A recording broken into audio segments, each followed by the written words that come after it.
We've built an experimental device that works as a type of holographic TV, bringing to life some of our archive footage. We took a flat screen TV and built an acrylic pyramid and used old theatre tricks to create the illusion of a holographic TV. For this project we worked with the UK-based visual effects company MDH Hologram. MDH took some of our footage and tweaked and formatted it to make it as lifelike as possible in our device. We wanted to see whether holographic effects could be used to bring our TV footage to life, and whether, in the future, audiences might be attracted to the concept of a holographic TV. It worked very well with wildlife, because it brought it to life. You felt as if the animal was coming towards you and you could maybe touch it.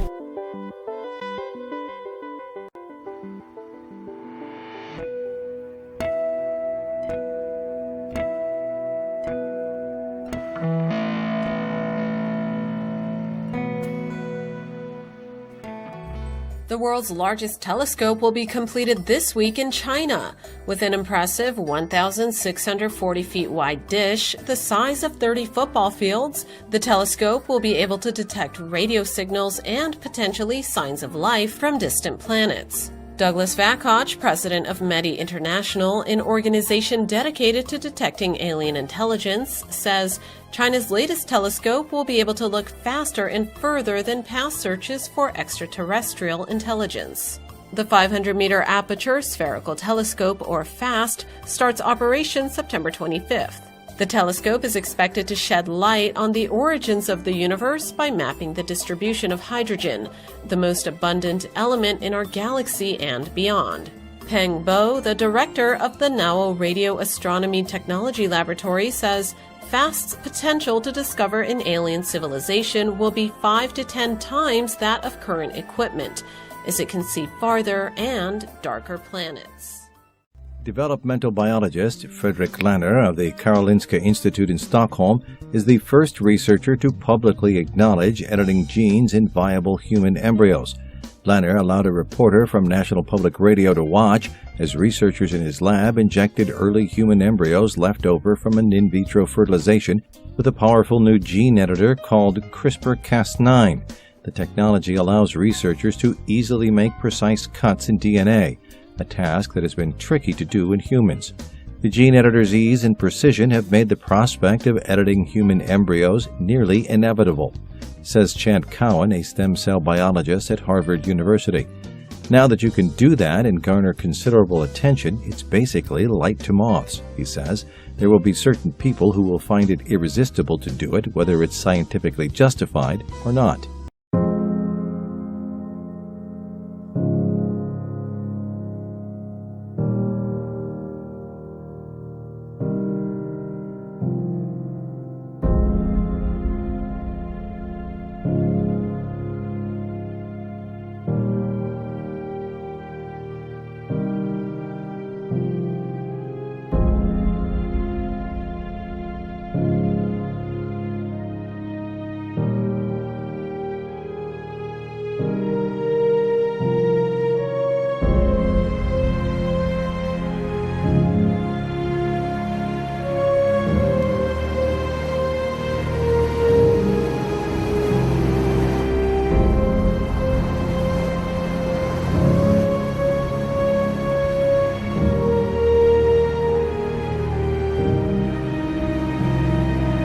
Cuidándolas, que no vengan a sacar sus huevos, que no la vengan a matar, que no la maten los perros, los opilotes.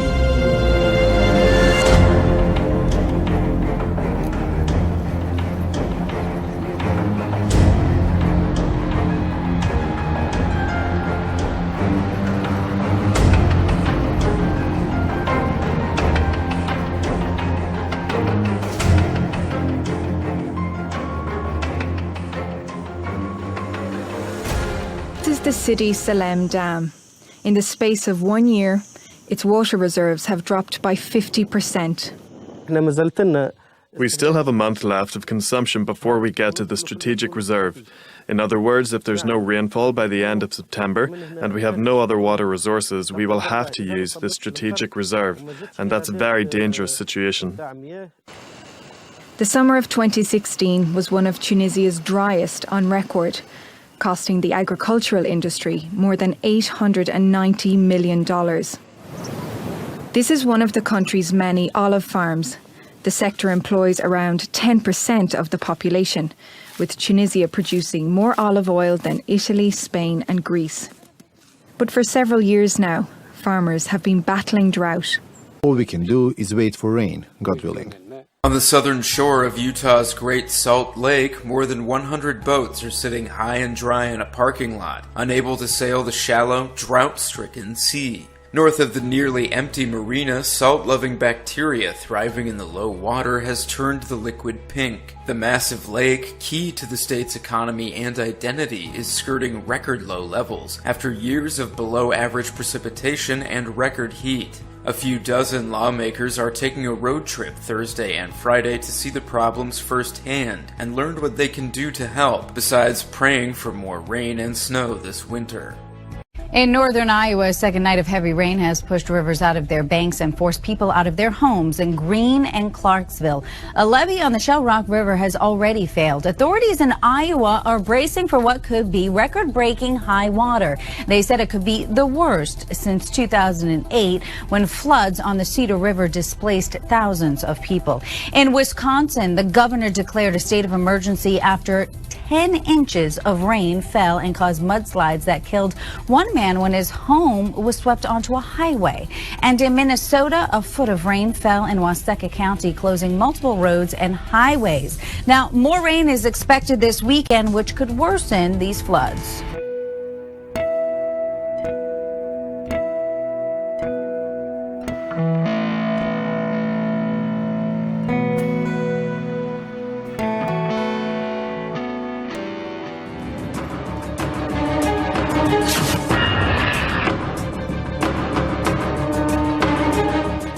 Islamabad के आसमान में F-16 विमान. It was inevitable. The DPRK had no other choice but to go nuclear, after doing everything possible to maintain national security against the constant nuclear threats from the United States, which have continued since the 1950s. Our decision to strengthen nuclear armaments is a righteous, self-defensive measure to protect ourselves from these constant nuclear threats of the United States. One of South Korea's plans to deal with a North Korean nuclear threat? Kill Kim Jong-un. South Korea's defense minister says there is a plan ready to do just that. At least that's what he reportedly told Parliament Wednesday.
Now we begin with Iran's President Hassan Rouhani, who's warned the United States against reneging on its commitments under the nuclear accord between Tehran and the P5+1 group of countries.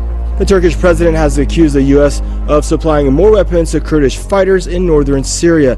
Recep Tayyip Erdogan says the U.S. planes dropped 2 arms shipments for the Kurdish YPG fighters in the Syrian border town of Kobani this week. Erdogan said the YPG fighters and its PYD political wing are unable to eradicate Daesh in Syria, as they themselves are part of a terror group.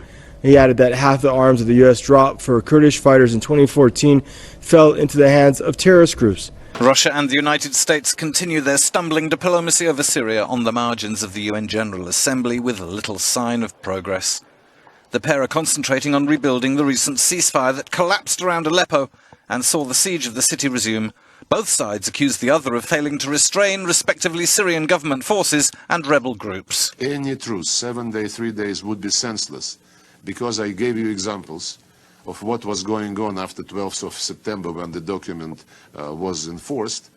350 attacks by the opposition close to Nusra against government troops and against living quarters.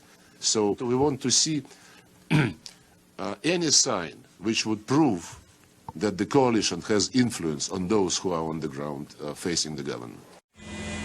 A man armed with a rifle is on the loose after shooting 3 women dead at a shopping mall in the United States. Police are hunting the suspected gunman caught on surveillance camera during the attack on Friday night at Burlington in Washington state near the Canadian border.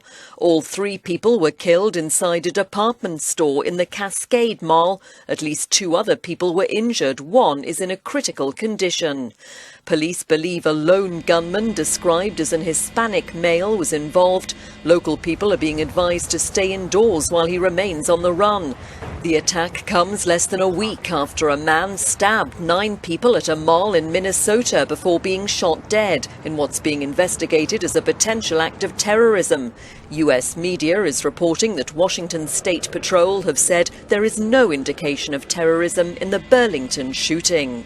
A story now we first brought to you last night. An internal Obama administration email shows immigration officials could literally be working overtime to swear in as many new citizens before November as possible.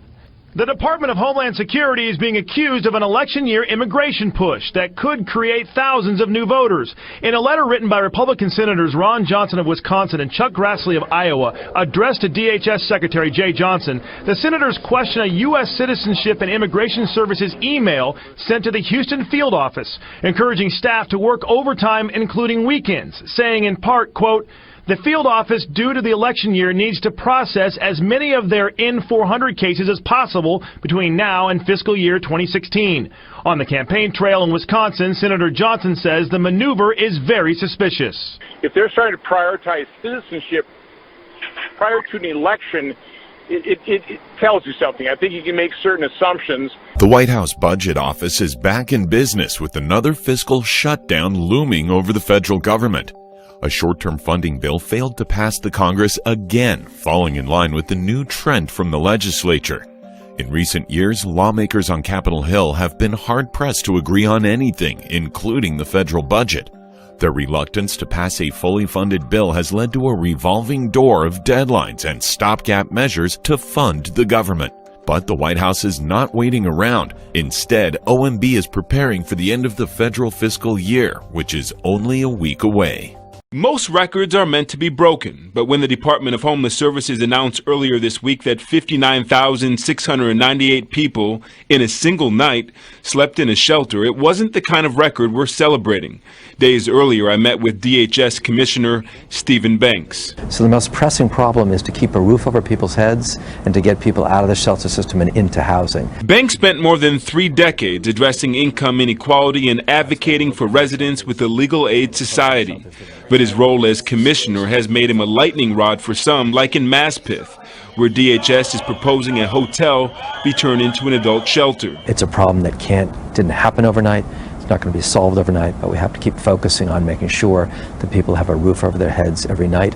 It's a legal requirement in New York City, but it's also a moral obligation for us to make sure that our fellow New Yorkers don't end up on the streets. According to Banks, between 1994 and the present, there's been a 115% increase in homelessness here in New York City. He says there's a number of contributing factors, among those the loss of 400,000 affordable housing units. The de Blasio administration rolled out a plan about 5 months ago. It focuses on investments on the front end, like $62 million set aside for legal services to prevent folks from being evicted. Also, rental assistance, bridging the gap between what people can afford and what rent is. The survey shows the Eurozone economic growth has slowed to its weakest pace since January 2015.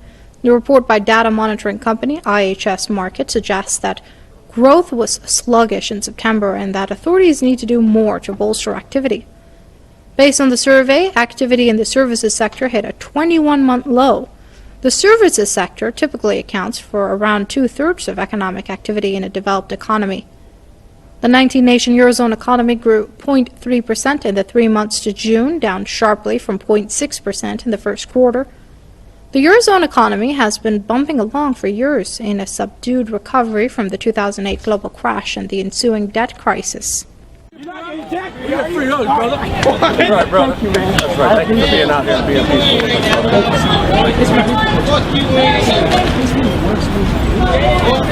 Hey, bro, you know what? I love you.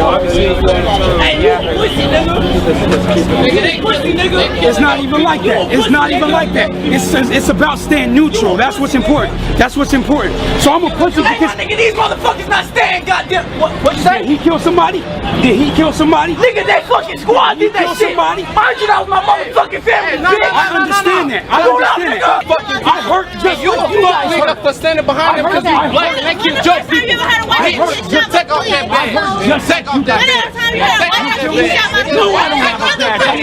Peace for free. We're not getting peace over here. That's what I'm trying to fight for. To spread peace, to make sure. The thing is, I see them as human beings, just like I see everybody on this side as human beings. We're all human. His uniform doesn't make him a robot. Just like your uniform, your skin color doesn't make you a criminal. I seen you, bro. Hey, the free hug. Hey, I gotta get me a hug, bro. Swear to God. Yeah. Hey, I just watched the shit on Facebook. He came all the way out. That's love, bro. That's love. He ain't even had to come out here, bro. What you did? You know what I'm talking about? I care about you guys, man.